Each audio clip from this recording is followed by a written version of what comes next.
قسمت 2 الف با میریم بقیه شهرها،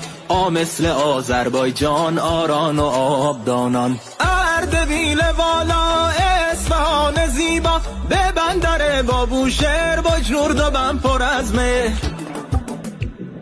به پاوه و پل دختر، پیران شهر دلاور، ته تبریز و توی سرکان، ته تالش و تاکستان، سه مثل چی سلاسه، شهری پر از حماسه، جیم جانقان خورم، جیرفت و جهر و مجم، چه چار محال چابک سر، چه چا بهار بندر، شهر حسن آباد، خه خورم آباد شاد، دل دشتی و دماوند، بسفول و دیلمان قند، زال مثل زوق آباد، ره مثل رام سر شاد، ز زفر هست و زنجان، زرین زرند کرمان، ژنیست هرچی گشتیم، از غیر اون گذشتیم، سین مثل شهر سمنان، ساری سراب و سیرجان، شین مثل شهر شیراز، اون شهر شعر و آواز، سوم سراس با ساد، زاد هم زیا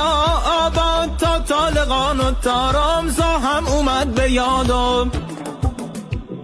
زفر آباد آره، بازه دست داره، این شهر فیلم پایتخت، علی آباد خوشبخت، غین مثل غرق آباد، فهم فریدن شاد، قاف غم سر تو کاشان، گلاب داره فراوان، قم از قلم نیفته، اینو یه قم میگفته، کاف مثل چی کردستان، شهر غیور ایران، کاف گنبد کاووسه، گرگان پر تاووسه، لا مثل چی لرستان، لا مرد و لار و لنجان، می بوده با میناب، مازندران پر آب، نور با نهاوند، نکانت از مثل قند، با ورزن همدان، هویزه و هرمزگان، یه یامچی و یاسوج، که قافی است با کهنوج،